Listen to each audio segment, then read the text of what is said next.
It's quite terrifying to begin, but actually there's no pressure to begin because I get to go first, and if it's horrible, you won't even know. It's fantastic. So my name is Stephen Elliott Buckley. I'm with INCiPE Workers Co-op in Vancouver. We're based in Vancouver. We're a consulting co-op. INCiPE is a Latin word like aqueduct, and it means begin, like go ahead and begin.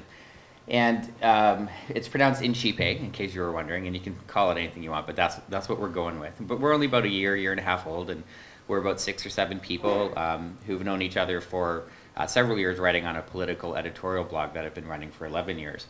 And the whole point of the Workers Co-op is to do consulting work in a different way. And the foliage of the world is hard to read through. It's hard to see how we are trying to do things different in a different kind of structure. And it means imagining things differently. It means doing things with a different focus.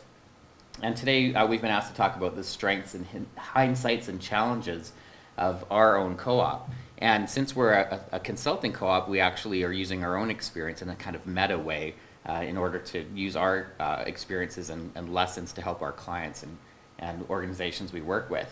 So some of the strengths we've got come from unusual kind of places. If we go back to the aqueduct a little bit, we look at a kind of mentorship model within our co-op. We have lots of people supporting each other, developing people's capacities and skills and experience. And there's people who are underemployed in the co-op and people who are working full time, so we're trying to balance out people's capacities and ability to contribute and develop their own work-life balance. And then we take that kind of mutual support in the center and we expand that out and radiate it out with our customers and our clients and the nonprofits and co-ops that we're working with and the co-ops we're trying to get started. One of our other strengths is a whole list of ringers that we're generating, the people who we'd love to work with on individual projects, people who inspire us.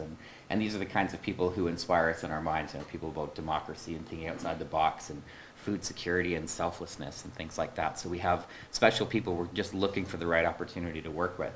And also one thing we've noticed is the way that we're thinking about Vancouver as a city, we're mapping out how the cultural fabric changes and grows and how there's richness growing in different neighborhoods. There's car-free festivals, there's farmers markets, there's whole musicians that are sharing rehearsal space and band members and studio space and things like that. And there's lots of dialogue that people are having, and we're mapping out our sense of the city.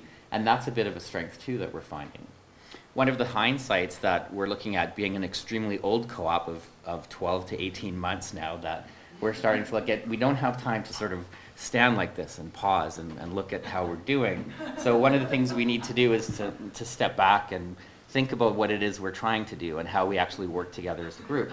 And one thing that we haven't done is designated a social convener who can help us plan together. And not just planning, but also be together and develop some kind of vibe with each other.